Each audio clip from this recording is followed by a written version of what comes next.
You really don't need to not be yourself. It is literally the best time to be building your brand online. Like it just is. And you can be yourself. I've literally built a business now that I don't have to conform to anything. When the going gets rough, you know how the saying goes. Sometimes things happen. Life happens, and it's not always our fault. In this podcast, we'll feature real-life testimonials from people like you, from good times to bad, funny memories and hard lessons learned. Everyone has a story, and everyone has been there. From business owners to parents to young adults, the Hive 5 aims to tell stories of overcoming the struggles of adulting while celebrating the little victories of life. In each podcast, our guests will give insight to 5 key takeaways from someone who's been there and done that, leaving you better than when you started.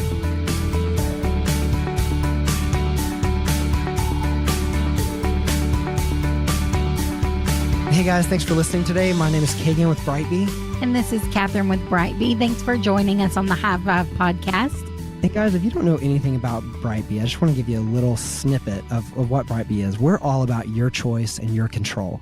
You can quickly shop and compare insurance quotes online with local insurance agents without the harassing phone calls or spam emails. Does that not sound refreshing? Sounds super refreshing to me. But let's get on to why we're really here. Today, we are so excited to have Brittany Krystle. Brittany is a personal branding and growth expert in Los Angeles. I don't know why she's talking to these Oklahoman Texans, but she is here and we've got her full attention. And she is the host of Beyond Influential podcast, and she does a lot of other things that we'll talk about later. Brittany, welcome. Thank you so much for having me. I'm really excited to be here. Well, thank you. Well, let's talk a little bit about your background and where you started out and where you are now, because it is completely in different realms.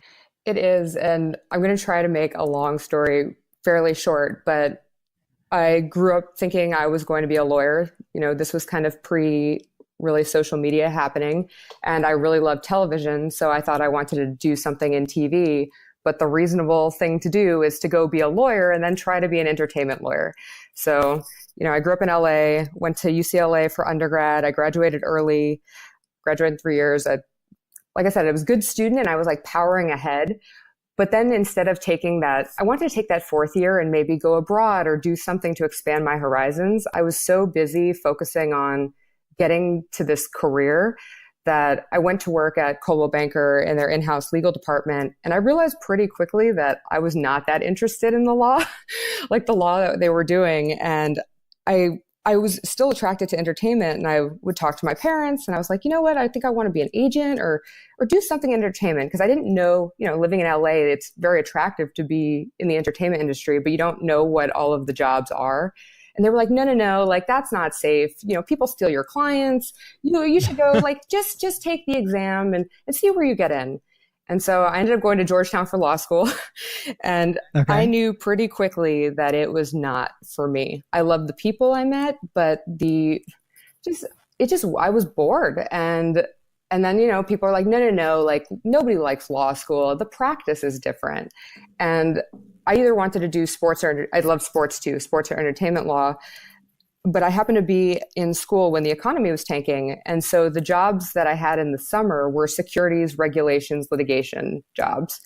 And yes, they paid well, but I was never more miserable in my life. And these were like, I remember my second summer, it was like 11 weeks. And I was dying by week 6. I was like, if this is the rest of my life, I can't do this. I just can't. Like, I don't care how much money I make. This is not interesting to me at all. But having already started, I knew that once I graduated and if I passed the bar, that nobody could ever take that away from me. And initially, I thought I wanted to live in New York. So I finished school. I passed the bar in New York. I moved back to LA actually to work in entertainment. I just wanted to make sure that I had the license so nobody could say I couldn't do it. It was about my choice. And then I actually had I got a job at a talent agency in Los Angeles, a big one, ICM, and I was working for the vice chairman there in television lit, which is exactly what I wanted. That's representing like writers and directors. But you start at the bottom, you're an assistant. So then I went through a series of jobs in Hollywood for the next few years in the agency world, in the management world, at a production company, and then lastly at a network. And that's where I realized that one, Hollywood was just not for me. It was definitely not a meritocracy at all. It is a lot about who you know, but it's also, it's hard to explain, but nobody was really making decisions based on creative. I didn't realize I needed to be creative. I always knew kind of what worked on TV, which is why I liked it so much. I knew something intuitively about the market, but I had no training in the market.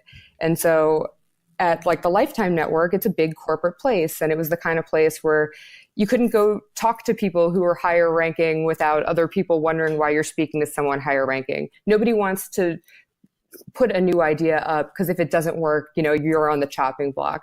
So I started studying to go to business school because I heard I could not transition industries. And that's just not true. And as I was studying for the GMAT, my boyfriend sent me a Gary Vaynerchuk tweet. And do you guys know who Gary Vaynerchuk is? Or should I give that? Yes, I do. He's so many things, but he's the CEO of VaynerMedia, which is, I think, a now 800-person digital agency based out of New York. He is a speaker. He is an investor. He invested early in Twitter, Facebook, Birchbox, Uber. He made his money. At the beginning, he made his money with his father's business, Wine Library, taking it from like $3 million to $60 million a year using email marketing and the internet. He's written 5 New York Times best-selling books now. I mean, he's a personality, all of these different things. But at the time, he was known. He was known kind of as the wine guy moving into this digital space. He had made his investments. And basically, he tweeted out that he was opening an LA office. And my boyfriend, who was following him at the time, sent me the tweet and was like, I don't think you need to go to business school. Look into this guy's company. And I was like, there's no way. Like, nobody gets hired from, applying on a website. I applied on the website. I picked the job I hoped I could get. And I started working at Vayner. And 4 months in, at the Christmas party, I met Gary, and he happened to be on my trivia team. And basically, the next month, he came back and he was taking meetings with everyone. And he was like, what do you really want to be doing? You're overqualified for what you do. Would you ever consider moving to New York? And we went back and forth because I didn't know what I would move to New York for. But if the CEO of your company is going to offer you something.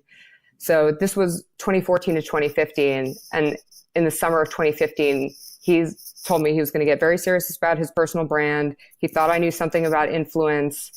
He was going to be putting out, at that time, his 4th book. He wanted it to be a #1 New York Times bestseller, to give him a year to move out, join his team, and give him 1 year. And then we'd see where we'd go from there. And so I did. And honestly, that changed my life. And maybe that's where we can start talking about what happened after that. But that was kind of the big shift for me. Okay. So Brittany, you talked about how Gary Vee changed your life. Like the experience with him changed your life. Okay. So first off, tell me, like, what changed your life? I mean, was it a phenomenal work environment, or was it just the work experience, the pressure that is kind of the momentum that's built in this business of his? I mean, what is it? So I guess when I say, I think he is a great mentor, and yes, he changed my life, but the opportunity is what changed my life.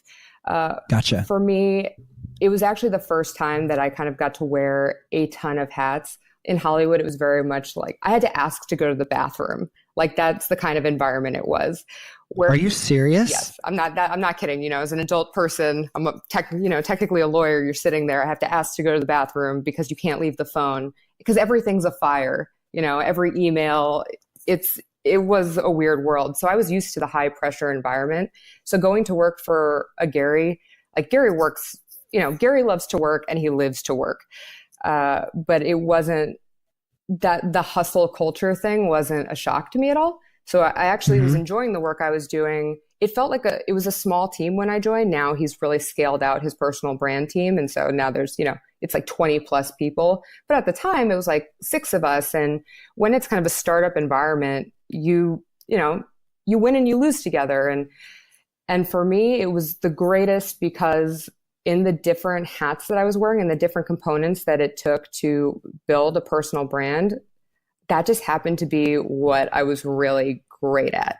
Like I knew something about marketing and branding. And then over time, learning all of the different skills and having to just wear all of the different hats, like now the experience is invaluable. He always talks about clouds and dirt and the dirt and like having to actually do the dirt.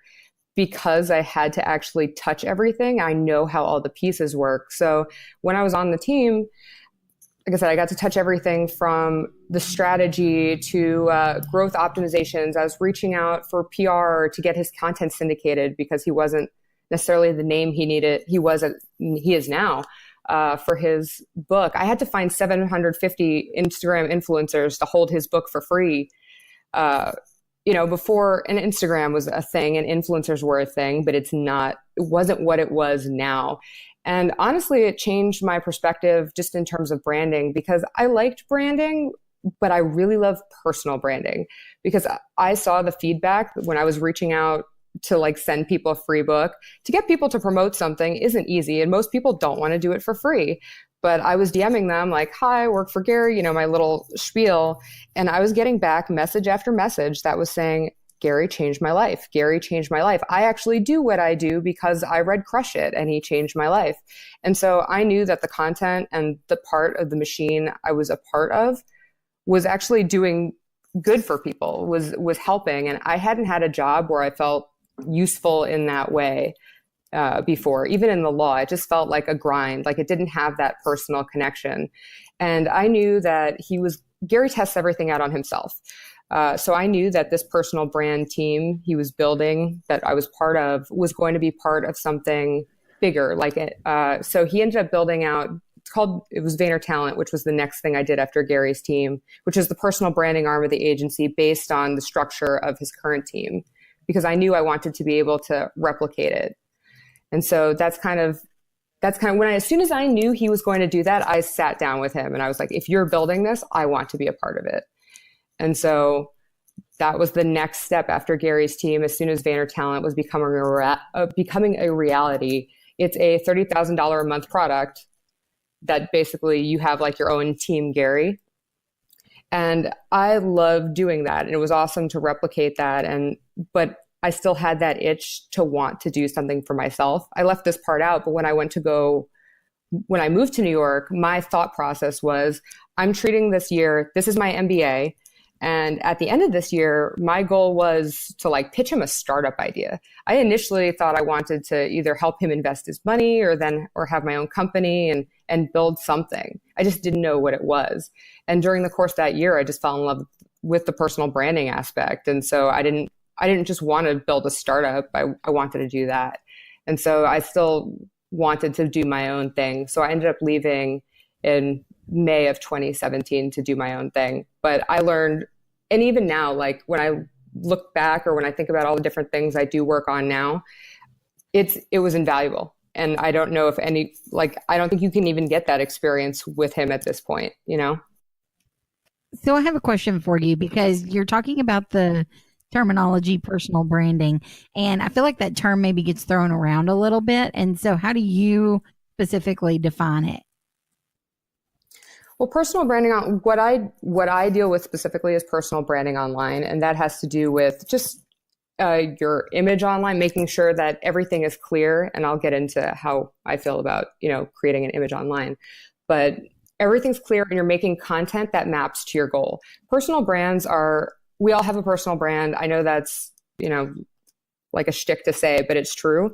It's your reputation. You cannot get away from it anymore. If you hear about anything, you've heard about it from word of mouth or online. You immediately Google somebody. Like, it's not a question anymore.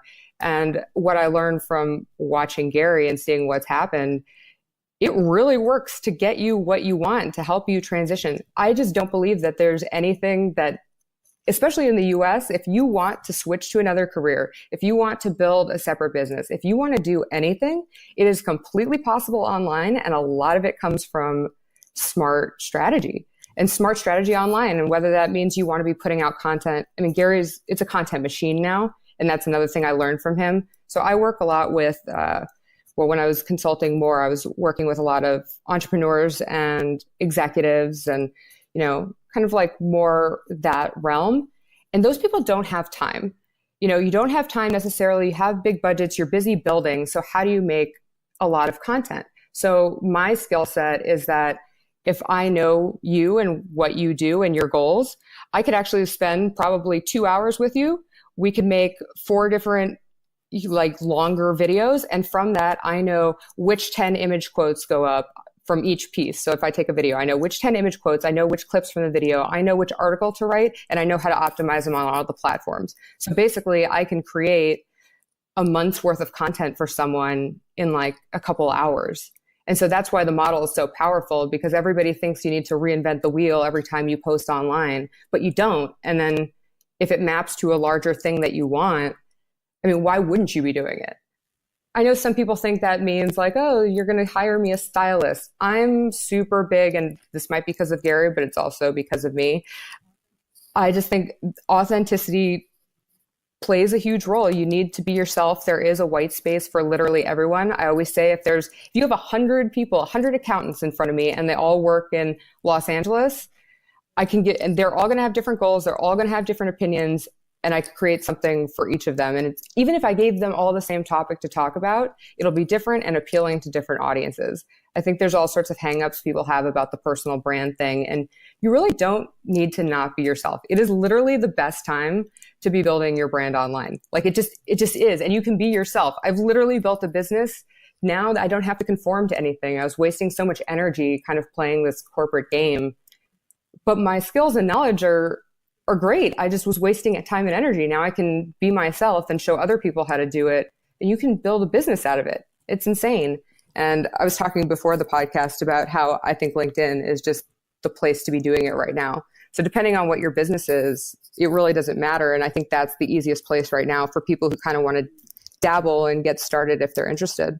I was going to ask you about the LinkedIn, because we see that you're releasing a LinkedIn course soon. Can you tell our listeners a little bit about what that's going to be like?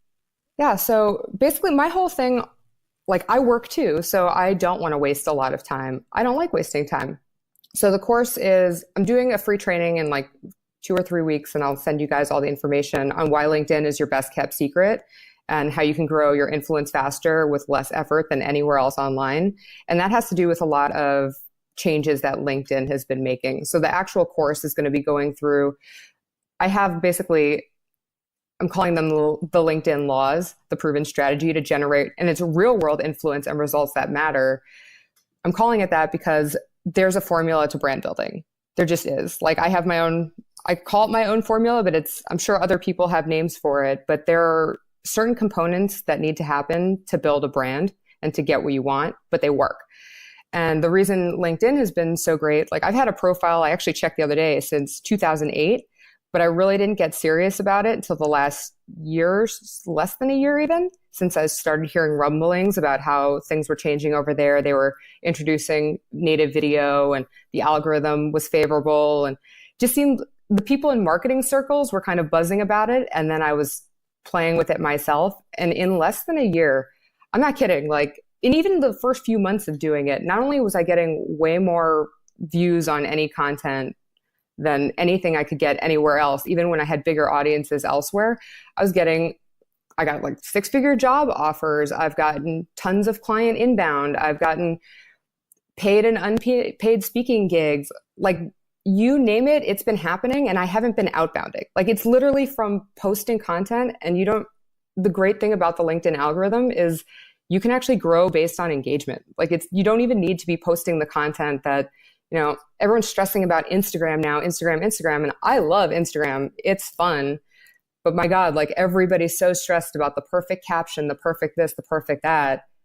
LinkedIn just doesn't require that right now. So this is like the time in the space. I wouldn't have made this course 3 years ago. It's now. It's now, and people are early. Like this is actually going to get bigger.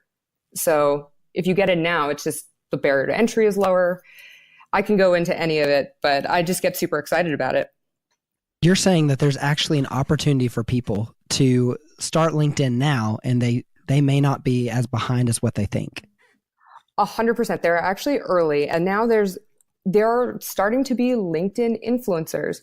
There's people who wouldn't cut it on if you start an Instagram now, or you started on whatever YouTube right now. It's intimidating. But right now on LinkedIn, that's not the case. And they're really embracing the content creation aspect. So yeah, if you've never made a piece of content in your life, now is the time. Like, if you want me to show you, great. If you want my free content, great. If you just want to play around with it, great. But I encourage everybody, I don't care what industry you're in or what you're doing. It's not just corporate people on LinkedIn. It's a lot of corporate people. Yeah. We hear all the time from other marketing professionals that LinkedIn, in comparison to Facebook and Twitter, is just in its infancy. So there's so much to come from LinkedIn. 100%. Brittany, I want to go ahead and get into your 5 key takeaways, because I know that's why our listeners are here today. And looking at your key takeaways, I know that we could talk all day about these. So let's go ahead and dive into number 1. Okay, so my first one is trust your gut. And this has always been huge for me. I like to think I've always been intuitive, but I've realized the more life that I live, how important it is. Every time, I know it's fine to stick things out, even when they're difficult. Everybody should do that. But when you know something's not for you, you know it's not for you. I think a lot of people just kind of ignore that feeling. And I really feel like trusting my gut has gotten me pretty far with things. And I do think intuition's a muscle, and I think you kind of need to flex it. And I don't think enough people do it. Let's talk about this for just a second. There is a difference between trusting your gut and putting yourself in an uncomfortable situation. And when I say uncomfortable, I actually mean it in a good sense. If you're not uncomfortable, are you really challenging yourself? Yeah. And so, maybe you could maybe for our listeners, that there might be that confusion between, okay, am I not trusting my gut because I'm uncomfortable? How do people know the difference, Brittany? I think trusting my gut when it came to feeling negative feelings was like, this work is not for me, and I don't see the bigger thing. Like, I know that when I was, for example, the law job, I didn't see the partners were happy. That was not a good goal. Like, no matter how uncomfortable I was grinding it out, I wasn't like, oh, I'm super happy to take these skills, or eventually I'll learn this and take it somewhere else. It was like, this doesn't feel right. Because being uncomfortable is just part of the process. Being an entrepreneur, I'm uncomfortable all of the time. There's always new problems, new issues, new things, but it feels worth it. And I think trusting your gut isn't just when it comes to career things. I think it's when it comes to people. I think it's just being more aware of who you are and what you need, because you can switch up what needs to happen. I think people just settle for kind of what's in front of them. And that probably kind of leads into the next thing about dreaming bigger. But yeah, I was going to say, I mean, if you're trusting your gut, you're definitely able to dream a little bit bigger. Yes. I fully think so. So how have you dreamt? Is that dreamt? Is it dreamt bigger, or is it dreamed bigger? Which one is it, Brittany? Dreamt. You're the law student. I honestly think that both might be grammatically correct, but I usually say dreamt. I do too. I think I sound smarter when I say dreamt, because I actually had to think about it to say it. So how have you dreamt bigger? So the dream bigger thing is actually something that's come up recently for me. Because growing up, I thought the pinnacle was, oh, I'm going to be an entertainment lawyer. And the goal for me was just to be, I guess, a lawyer. And when I was in law school, my parents, the vision for everybody, and I felt like the sweet spot, even in law school, was like, oh, you want an in-house job. You want like a safe in-house job. And now I think about it, I'm like, that's fine. But what you can do now is so much more. That wouldn't have made me happy. And when I left Vayner, for example, I took on 2 huge consulting clients who I was with for a while. And, you get paid good money to do that. But I realized I could be doing more. I could be helping more people. And then actually at that point, I was doing a lot of, and I think this is important, you're networking with people, you're meeting new people, you're kind of cultivating that group of people who can, who's doing similar things. And I realized there was so much more potential in my market than I even had thought. And then I started that podcast last year, and, I just put it out every week. But then like a few weeks ago, I got an email about it. I was in the iTunes top 200 for marketing and management. It's just things that I didn't even think were really possible. I'm putting in the work, you're buried, you get your head down. I try not to look at the numbers. I try not to think about things like that. But then I look up and I'm like, oh, wait, like I wouldn't even have thought this was feasible if I did this for 10 years. And this happened in less than a year. And so now I'm really I've tried to surround myself with people who are in this online space, who want to do big things, who have big goals. I meet a lot of people who are now doing like, 6 and 7 figure launches for their courses. And that's the kind of thing, it's like, what? Like those numbers for, depending on, what you do for a living, but those numbers are mind blowing. I wanted a 6-figure job growing up. That was the dream. And now it's like, no, you can do more with it. It's not just making that check. It's not about that. So I think I keep hitting little markers and I'm like, wait a second, like I can do way more than this, and everyone else can too. So I think this goes into your next key takeaway is success is about mindset. And when some of the things you were talking about, it's hard right now, especially with having a startup, because you're continually comparing. Like you're looking at your numbers and then you're like, oh my gosh, look at our competitors and look what they're doing. And you feel like when you look at numbers all the time, you feel like you could never get there. Yeah. Right. And I think that's really good of what you said. Like I keep my head down. I don't worry about the numbers. Like I keep doing what I know I need to do. And so tell us a little bit about how you've changed your mindset, because the only way you knew that is because at some point you probably did look at the numbers. I think, especially working in the online space, you look all the time at your competitor. Anyone who says that they're not comparing themselves to other people online is lying. Like, that's just not true. Like, people need some kind of benchmarks, and, what's measured gets, or what you can measure gets done. And I understand that. But for me, the success being about mindset, I'm very realistic. I'm not the person that people call to be a cheerleader. Like, that's just not my vibe. But I'm also not pessimistic. But I do think, success is, now that I've had the great fortune of working with, very high level entrepreneurs and being around a lot of these people, because help them build brand, almost all of them, I'd say 99% of them. Gary didn't have this practice because I think he just was very confident and would always tell himself. And I think that's kind of what it is. But everyone else I've worked with has a practice. Like, it's almost like an affirmations type manifestation process, but it's not woo woo.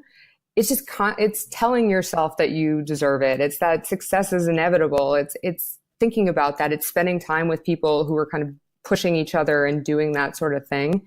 And I realized that's the difference. It's the people who are waiting for permission and don't think that they can do it and don't want to make that change. Like, that person might be just as capable as the person who's making 7 or 8 figures, a year. But the difference is that mentality, the mentality that either you're not meant for it or whatever's holding you back. And like I said, I'm not woo-woo, so I don't have any, I'm not the person that's like, oh, you should do XYZ journaling for this. But I've started to actually write down things in the morning and talk to myself, because you're the only one at the end of the day who can really talk to yourself. Like, you are with yourself forever. You can, ask your friends or family or significant other, but you have to live with your decisions. And I have just been thinking a lot about that, about what I need. And I respect, everyone else around me, but like, my parents still don't understand what I do, but they support me. So I can't really ask them any questions about that. I just need to know that I know I'm on the right path.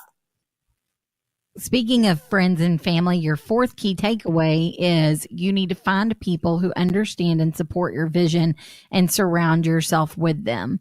Yes. And the key to that is understand and support your vision. So like you said, although your family is great and supportive, there is also another dynamic to finding somebody who understands what you're trying to do. Yeah, that's been so huge. And even if it's just one person, I have now a good group of friends who are in the digital entrepreneurial space, and just having those people. I know, masterminds are hot right now, and there's all sorts of groups online. It's really never been easier to find the right people. And sometimes you do have to do a little digging, because either, not everybody's personality meshes, even if they do exactly what you do, or not everyone is always happy for everyone's success. So it's nice if you find somebody who does something kind of tangential where you guys can partner.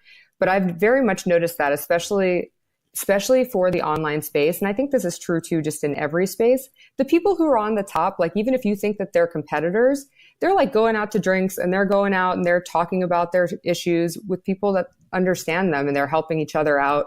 That's why all of the people, online, they might have competitor podcasts, but as soon as one of them has a book, they're all on each other's podcasts. Like those people are actually all talking and sharing ideas and sharing tricks of the trade. So it doesn't need to be that competitive thing. But I do think you need somebody or people in your life who you can be like, oh my gosh, today sucked, and they're not going to judge you. Absolutely. And so I'm sure that some people who are listening right now are thinking, going out for drinks, I don't even have time to spend with my family. And so, I mean, I guess share with people, what does that look like when you're so busy and in the grind? How do you find ways to surround yourself with these types of people? You mentioned networking.